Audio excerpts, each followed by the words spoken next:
Good morning and welcome, Patriot Radio News Hour. I'm Joe Jaquint, CEO of the Patriot Trading Group, and our toll-free number, 800-951-0592, the website at allamericangold.com, and it is a hump day, the middle of June, and I'm going to tell you what, the fireworks are going to start about noon Eastern time. That's when we're going to get the press release from the Fed. How big of a rate hike is it going to be? And then around 12:30 Eastern time, we'll get Jay Powell out there talking, and we'll see if the tone, right, is he going to be even more hawkish about what's future rate hikes are going to look like, and we're bound to get a ton of market reaction from all of that. Right now, the Dow, it's up a couple hundred points. We'll see. Obviously, it's been it's been a bad year for Wall Street and paper assets, and I think it's going to continue to be. Gold's up $9 or $10 right now. Silver having a nice day here, up 55 cents. I'm leaving. Yesterday we had that sale on half dollars. We still have close to 100 rolls of half dollars left. So $2.40 a roll on half dollars. It was a really, really good buy yesterday. Jason, silver's up 50 cents. Even a better buy today. Yeah, we have no idea how far and fast silver and gold could go up. We don't know if the announcement later today is going to force prices down. We don't know, so we're going to sell them at the price that we had them at yesterday. And I'm telling you, just cheap silver half dollars, not a normal item we have. So jump on them. And a lot of things to talk about. Somebody, and I don't know who, I'm sure we'll find out, later. Somebody has placed a massive, massive bet against the Japanese bonds. Right now, obviously, we know the Bank of Japan is spending hundreds of billions of dollars a month to try to keep those yields down. That they're going to fail at this. That the yields are going to go much higher. There was an emergency ECB meeting this morning. And I think a lot of it has to do with, Jason, that this inflation data is going to get significantly worse. We talked about the pigs lately, right? That's Portugal, that's Italy, that's Ireland, that's Greece, that's Spain. I know for a fact Italian bond yields blew out, which I think was the reason behind this emergency meeting. This is shaping up, again, all these warning signs. Look at it like a dam. And there's all these cracks in the dams, and everyone's got their fingers and their toes and trying to hold this tidal wave back. It's not looking good for this mythical soft landing creature that the Federal Reserve keeps trying to say, we could maybe we could pull this off. It's not looking so good, but right now the money, 75 basis points, Barclays, Deutsche Bank, Goldman, JP Morgan, Jefferies, Societe Generale, Wells Fargo, they're on the 75 basis point hike today. You got BNP, B of A, Citi, Credit Suisse, HSBC, Morgan Stanley. They're still at 50 basis points today. I think we're going to see, this is just my guess, we're going to see, I think we'll see 75 and a tough talk from Jay Powell. Potentially we could get 50. If we get 50 today, I think the talk could be even tougher about what's coming in the future, Jason. Yeah, we'll find out later in the day. So it might be a whole other different kind of world than right now. It could look very, very different. There are just full disclosure. There's some people out there saying a full point today. And again, that sounds like a lot because I don't know the last time the Fed hiked more than 50 basis points. 28 years. At 28 years. 20. So into the 90s. But people don't realize, if you go back, like Paul Volcker, people think that Paul Volcker, raised rates and it was a straight line. Listen, back in those days, March 1980, Paul Volcker raised the rates by 5 basis points. 5. Not a quarter a point, not a half a point, not 1 point, 5 points. But then in April of the next month, he cut it 8.5 points. So the Fed used to raise rates by much bigger numbers and lower rates by much bigger numbers than they've done in any recent history. So I guess to Jason's point, the largest rate hike we're anticipating, we'll know more at noon. Is this going to be the largest rate hike in nearly 3 decades from the central bank, which just tells you how badly they've missed it, Jason? Right, and it's funny because other countries like I always get the information over the years from Russia. Russia will have these like 8% rate hikes, because I think they see the inflation in their weaker currency, and they step on it real quick. And then over here, people are like, the business people are like, oh wow, that things must be really bad. Look at that, 8 points, but they squash, by doing that, they squash the inflation immediately, Joe. Right? Instead of doing these half-pointers and watching inflation just get out of control, right? Exactly. Late to the ball. Patriot Radio News Hour. We'll be back right after the break. 800-951-0592. Big developments here today, and I'm trying to put these pieces together. That emergency ECB meeting this morning, very concerning. I think something other than just inflation is at foot here. We covered earlier in the week about Deutsche Bank. Deutsche Bank was the one that came out and said, "Hey, Japan's we got a situation. Okay, we've got a problem. The printing press in Japan is in overtime."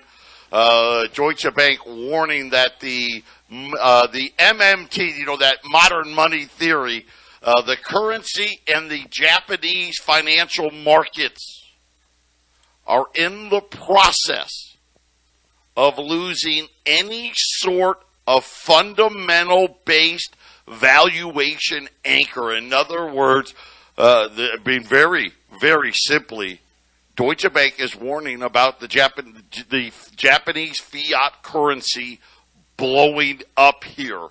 They're saying that the more global inflation picks up, the bigger the problem we're going to have.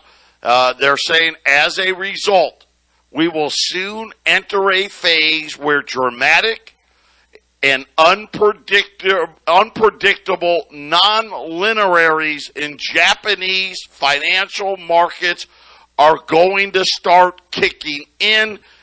If it becomes obvious to the market, the Japanese bond market is going to be set for some dramatic increases in yield.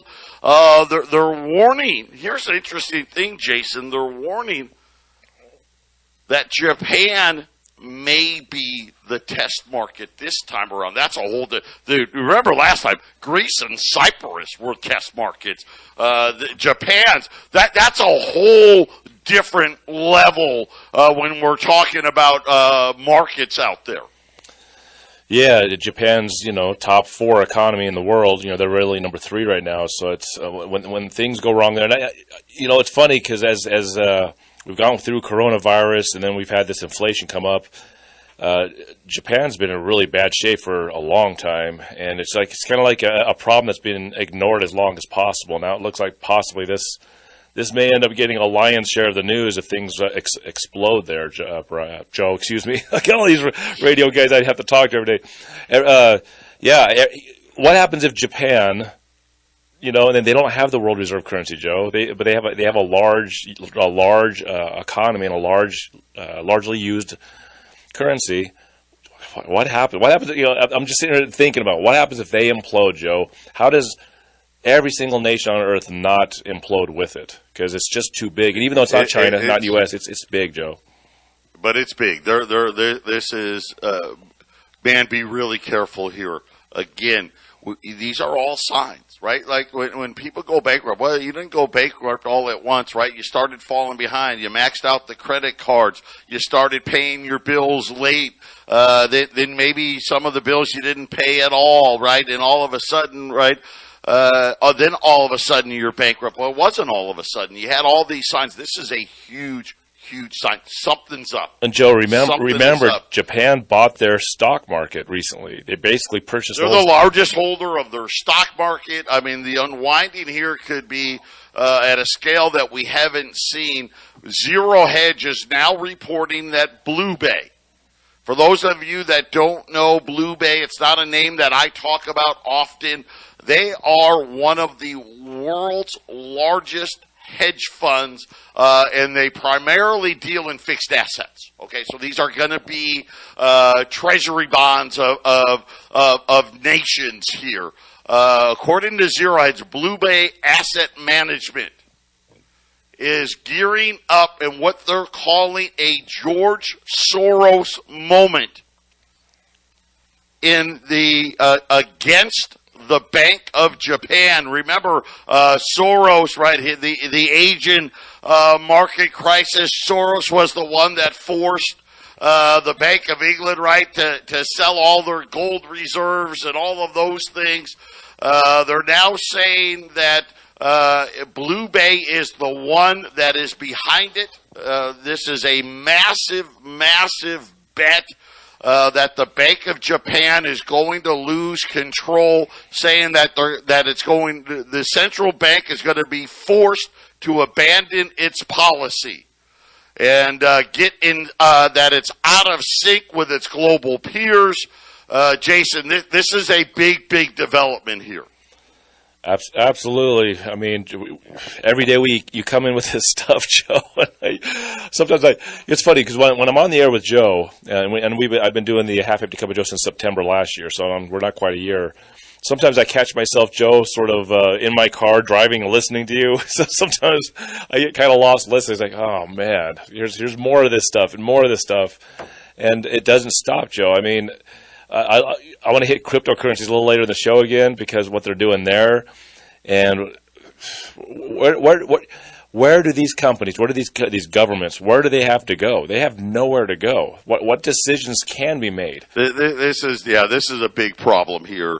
Blue Bay is almost certain that Japan is not going to be able to continue this policy of suppressing their yields. If they lose control of their yields, you're going to see all the pigs blow up. Portugal's going to blow up. Spain's going to blow up. Italy's going to blow up. Well, Joe, remember, and then it's a domino effect. Remember when we played that Glenn Beck piece several months ago, when there was $29 trillion in bailouts, not $5 trillion. Remember that?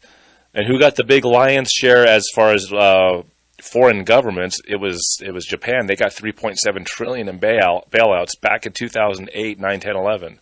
Remember that? So I guess maybe they're waiting for the Fed to come and do it again. Maybe that's their play. Well, and again, see, here's the problem, right? We were doing that with rates at zero. Yep. See, you can't, and the way this works for people that don't understand, you can't have quantitative easing when rates aren't zero. You got to go back to zero first. So this is a major development. Not a lot of details. The emergency meeting in the ECB is over, and really, Jason, they released almost no details. So again, I'm only speculating here. I know that the the pig bond yields were going higher than the overall European Euro bond yields. I know Italy blew up, and they had, as an example, so the Italian 10-year note above 4%, and the ECB, for all practical purposes, they're still at zero. So they haven't even started hiking rates there yet. They've had an emergency meeting, no details, and that's concerning. because when you're having an emergency meeting, you obviously are trying to control the narrative, right? We're trying to get out in front of whatever it is, whatever problem that they saw to quote-unquote have an emergency meeting, to get in front of it and to be this tight-lipped. It's concerning. It's definitely concerning. I think this means that there's no, you know what, I guess to what me and Jason have been making this argument for a couple of years, that all these central banks are backed into a corner, Jason. That's correct. And that just says to me they don't have a good answer. Whatever line of BS that they were going to come out with, they're like, yeah, we're better off not even saying anything. Well, and as far as the Fed, their situation, their concern is only their system. So it makes me wonder, Joe, with all this talk of getting away from dollars from all these foreign nations, all these foreign, even some of these central banks talking about dealing with less Federal Reserve notes. It makes me wonder if just like with anything else, with corporations, with governments, with taxpayers, what the Fed does is they get you indebted, and once you're in debt, you're a slave to their system. And then anytime they need to shake you up and make you, hey, don't you think about paying off your debt and getting out of the system, and they create a boom and bust cycle. It makes me wonder if the last bust cycle, the housing crash, Joe, and they gave all this trillions of dollars out to these countries, is put them in a weak position to where everyone wants to get away from central bank, especially the Fed and dollars. But maybe they're like, well, we're going to we're going to raise rates and we're going to let inflation go, and we will fix this. We'll go back to quantitative easing as long as you guys fall on the line and sign on some dark. We're not in these rooms, Joe. We don't get to actually hear with these conversations, but we do know so many countries are talking about walking away from dollars. The Fed wants them to come back to these Federal Reserve notes. So it might just be this might be a big poker game going on, and the Fed might just exact a lot of pain to see if everyone comes running and begging. Well, and again, it's interesting you brought that up. Just really quickly, we're going to have Joey on in a couple of hours on the half-empty cup of Joe. I think a lot of you are going to want to pay attention to that because he's been talking about it's time to play. It's past time. If your financial advisor doesn't have you on the defensive, you better hurry up and get there. But Robobank, as an example, was out saying just what Jason was saying, that the Fed has to act because the U.S. is losing the dollar power as global collateral, and they're saying they're losing it to commodities. And this is a big worry here. This is a massive development. This leads me to believe that the Fed is not only going to hike the 75, that they're going to talk about a lot more rate hikes than most people expect. I think that is going to be devastating to the paper markets. And again, I think we got a problem here. Japan's got a problem. One of the world's largest hedge funds is saying, you know what, we're going full George Soros here. I think Europe's got a problem. We've got to listen. We know this. Fiat money has a problem, Jason. And that's right. I don't think the Fed really cares about the market that much, Joe. I mean, I know that's they care about the market when it comes to keeping people calm, keeping people relaxed. When the markets are looking okay, then people don't panic. But I don't think they really care. I mean, the largest of the large companies, the Vanguards and the BlackRocks and things like that, they're going to be fine no matter how bad the emergency gets. So if they need to keep people in their system. Yeah, this is something different. This is worry. Listen, this isn't about stock prices. The ECB did not have a meeting because of stock prices, an emergency meeting. This is a banking crisis that is developing because you got to remember now all of a sudden we've got a central bank on the other side of a trade here. That's just mind-blowing here. I think a lot of banks, and again, I think it's going to start overseas. We talked about pigs, but now it may be Japan may be the torch, right? That spark that starts these runs in these banks with these derivatives that don't trade and all this stuff. That's the same issue as last time. Instead of it being the housing market bonds that started it, are we going to have actual treasury market bonds be the start of it? This is something extremely significant. The gold markets today, I don't think they should be up today, but they're right now. Gold's up 14 now.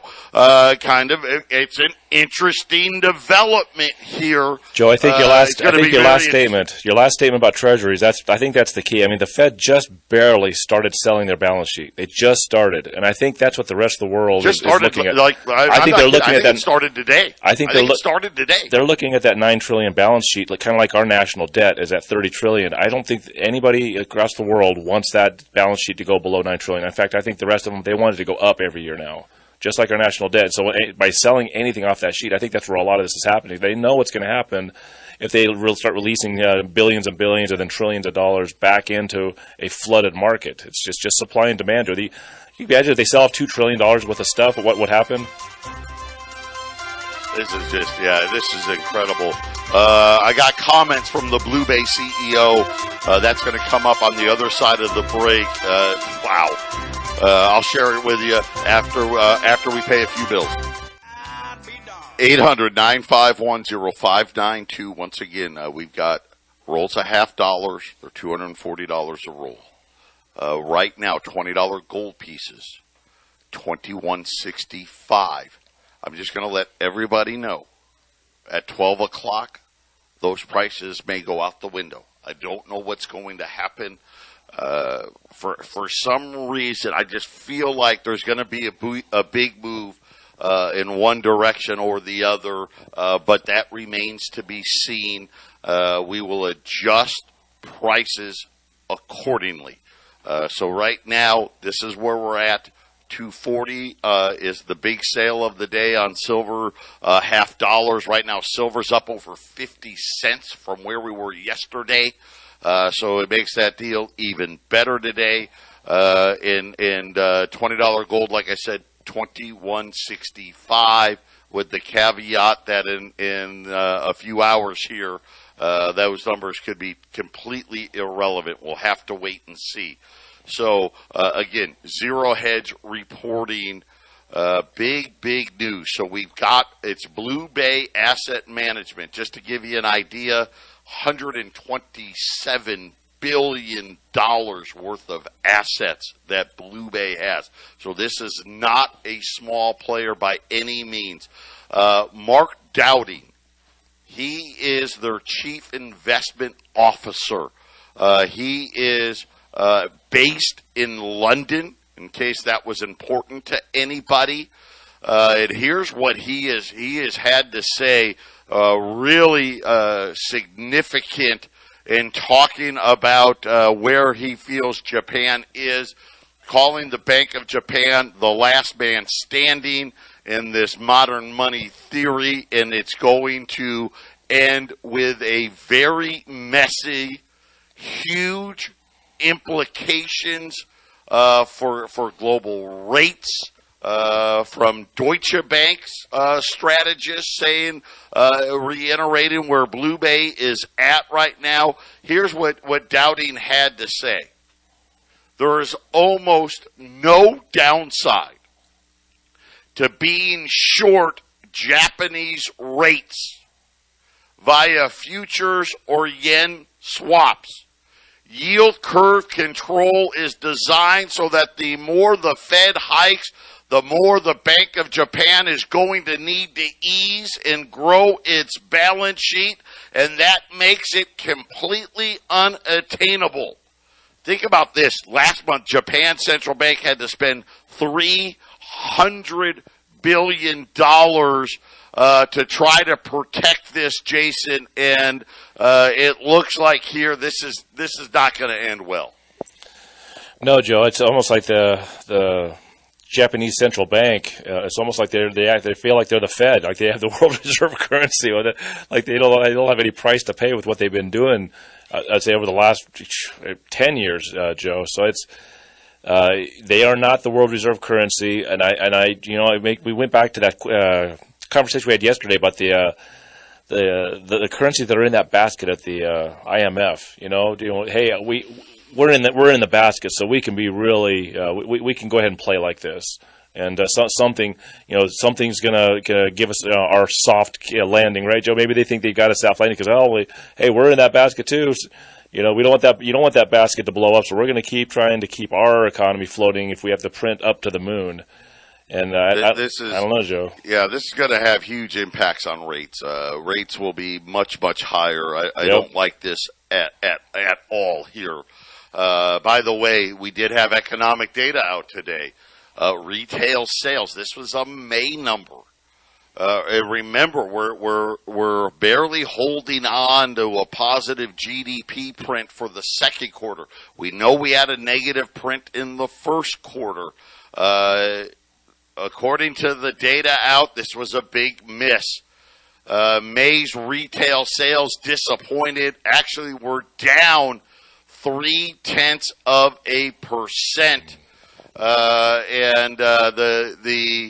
They also took down April. This was a big number. So April was also revised downwardly to just 0.1% versus 0.7%. So they're saying auto sales down 3.5%, gasoline up 4%. Obviously, higher prices. Excluding the autos and gasoline, retail sales only up 0.1%.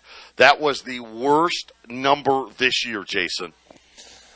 Yeah, and I know that you had talked about you believe that second quarter might have a slight GDP uptick, so we won't have the official recession. But I still wonder, Joe, if we're going to get those recession numbers as soon as June is over. So I think we're on that. So, yeah, let me give you the GDP. So, the Fed cherry picks data. They have what they call the control group in retail sales.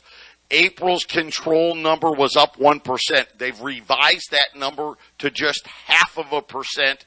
May's control group number, Jason, was 0. See? When I even asked you that, I said, what happens if it's a 0? Remember that? I guess that's considered a positive then, right? Yeah, 0 would not be negative. So a 0 GDP would not be negative. Right now, though, I still, and I could be totally out to lunch here. I still expect a very small positive GDP print in Q2. If I'm wrong and it's a negative print, that meets the technical term for recession, which is 2 negative quarters in a row. And again, I've never seen things like this where we're talking about raising rates during a recession. That is absolutely unprecedented, Jason. This whole thing, Joe, and I know that people use the analogy, but doesn't this whole thing, 2022, just feel like the local drug dealer just took a vacation, and all the addicts are just freaking out because they can't get the drugs they were getting for a long time before? I mean, man, they started upping the rates and not printing money, Joe, and it's like it just happened a couple of months. They just stopped adding to their balance sheet. You said, I think, April, right? I mean, so the whole world's freaking out. They stopped. I want to say today, maybe it was yesterday, they're officially just now starting to sell these treasury bonds. So this is going to put, again, that's just more supply, right? More supply out there means what? You normally means rates go higher. And if we have this explosion in Japan, that's unthinkable. That's really game over. And we're going to be in another huge banking mess. So, Joe, this something similar to this, and I wasn't there. All I do is the reading of history. Something similar to this happened when Andrew Jackson was president. He very strongly said, "I'm getting rid of the bank. It's going away." And the central bankers of the time, they threw the economy into a complete chaos, stomping their feet because they weren't going to have their bank. We're not getting rid of the Fed, Joe, but it sure seems like a lot of attention to people countries, businesses wanting to get away from the dollar, and it almost seems like, well, we're going to punish you. Let's see how long you can last without us. That's what this feels like, Joe. 800-951-0592. Rome is burning. Tokyo is burning. Rome is burning. emergency meetings by the ECB. Is Jay Powell going to yell fire today? We'll all have to wait and see. And other, this is just so infuriating. So we have this clown in the office. And again, obviously, I think deliberately placed there for this reason. So what's he doing about energy prices? Well, he fired off a letter to Exxon and Chevron and BP and Shell, basically any company that owns refineries. And essentially said that, what are you guys doing? It's unacceptable that you're making profits right now, and you need to be refining at full speed. They're already doing that, you clown. Refining capacity is like at 95%. Like, you can't get much higher. That stuff breaks. It needs to be repaired. We actually, you know what, because of policy set forth under the Obama administration where you were the VP, and before that stuff that you were trying to get done when you were in Congress, we actually have less refining capacity now than we did 20 years ago. There's nothing these companies can do because you and your leftist policies have hamstrung them all. Jason, it's complete idiocracy. Yeah, it makes you wonder with where things are headed with the whole climate change thing and ESG scores. That it makes you wonder if the government, the U.S. government, would try to nationalize oil. It's like, you know what, you guys are irresponsible. We're just going to take over that industry because you're causing the world a great deal of harm. And then Rockefeller would then have their Standard Oil monopoly again, Joe. Listen, Biden has ended subsidies for fossil fuel corporations. He's banned new drilling on federal lands and federal waters. All this nonsense about holding oil executives accountable. Yeah. And, of course, obviously going back into the Paris Agreement. The track record is here. You know what? If he needs to write somebody a letter, he should write himself one because he's the problem. That's exerting a lot of control over an industry, Joe, for sure. That's why I brought that up. I mean, I don't see it happening, but man, you never know with the way things are headed. When there's a great economic emergency worldwide, crazy things end up happening, Joe.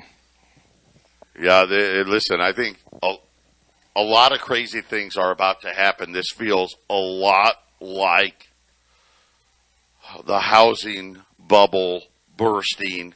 Go back in 2005 and into 2006, followed by the financial crisis.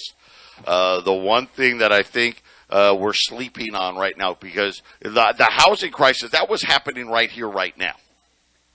Now we're starting to see it. We're seeing what inflation's doing now.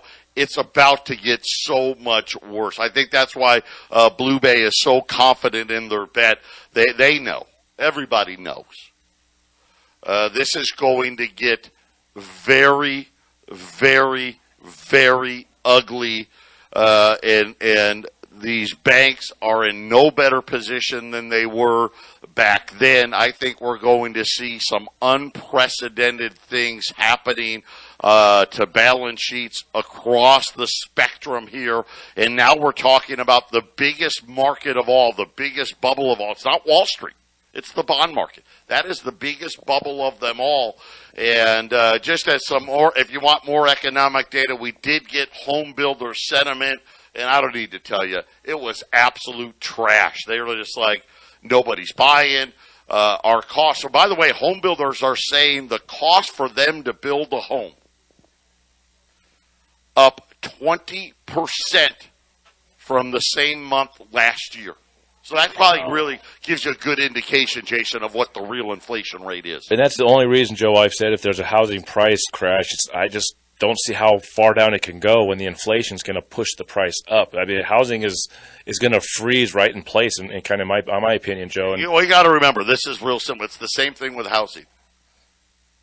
We're going to have huge inflation, massive inflation, followed by demand destruction that the world has never seen, which will then finally lead to prices falling. It's going to be it's not a good outcome here. There's no way to sugarcoat this.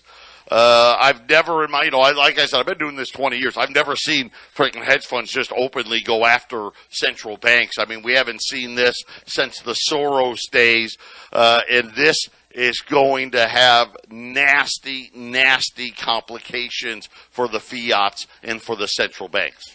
To Jason's point, I think they know it, and I think the central banks are going to say, oh, well, you know what, you want to do that? Okay, let's see how much pain you really want to have. Yeah, exactly. I think so, Joe. And if we go into a light or low-level hyperinflative situation where the Fed can't go up 1 point every month and it still can't keep up with it, if we get into a situation that's spiraling upwards, housing prices staying the same while you have 30% inflation is a housing price crash. If everything around you costs more. The problem is, as inflation's right, no one's going to be able to. You'll be limited to cash buyers, right? Because mortgage payments are up. Like we said, almost $1,000 a month higher payments for the same priced homes. And rates are only going higher from there. And again, it's just a terrible situation. And I haven't looked up the numbers, Joe, but why do I have a feeling that property prices didn't drop a whole lot during the Great Depression? Nobody was buying houses. Nobody could buy food. But nobody was buying property because I don't think the property prices really fell to any kind of level where anybody could actually afford it, Joe. So like I said, if housing prices go down 5% and we have 30% inflation or more, hold on to the homes you got and start putting everything away in something that keeps you.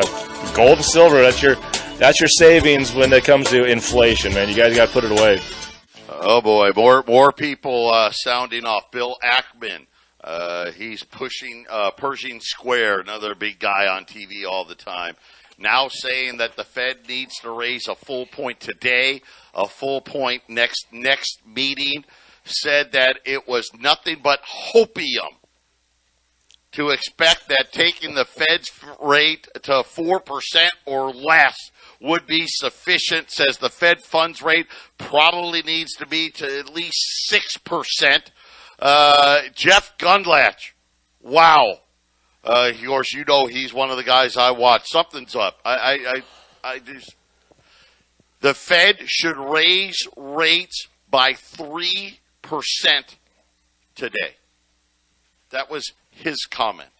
Jason, I don't know. The Volcker 5%, right? The Volcker 5%. Yep. We're there. We're there, and Volcker didn't have $30 trillion in debt to deal with. No, Volcker only had $1 trillion. Yes. Yep. I mean that was it. That was it. So that's unheard of. I mean, just to give what Jeff Gundlach says the Fed needs to do. I think the Fed wants this inflation, Joe. That's all there is to it. I think. Well, obviously wanted it. I mean, come on. They stuck to this transitory nonsense. I think they still want it, Joe. You had to be an absolute idiot to actually have believed anything that they were saying. There's no way they believed that. There's no way. I really believe they want to try to inflate their way out of this debt problem. Because, here's the thing. When it really comes down to it, if you can't pay the interest on your debt, and our federal government's getting to the point where they're not going to be able to pay the interest on the debt, the $31 trillion, it's close to $31 trillion. There's very few cures for that, Joe. And if you're going to do an economic reset, well, I think one thing is you got to make whatever the debt level is, because they're not going to, no matter what anyone says. We're going back to $2, $3, $4 trillion a year budget deficits, if not worse. This thing's getting absolutely out of control. Just remember, we got Joey coming on the half-empty cup in an hour and a half. Right now, preserving what you've got, I think Jason's going to be winning. I really do. This is getting out of hand. And I really don't have an answer for it right now. Silver $0.50, $2.40 a roll, $20 gold, 2,165. Gold's up 10 right now, 18.20. Silver's up 54. The Dow's up 120. And again, I think all of this is just window dressing. There's going to be. I think huge swings in the market in the next 3 hours when the Fed comes out. Obviously, tomorrow at this show, we'll see what the reactions are I'm waiting for some leaks out of that ECB meeting. I really want to know what that emergency meeting was all about. Yep. And again, the news today, Deutsche Bank broke it earlier in the week about Japan. Now we find out today through Zero Hedge that Blue Bay is behind the bet against the Bank of Japan and saying that this quantitative easing policy has to end, and it's going to end in spectacular fashion. Ooh, man.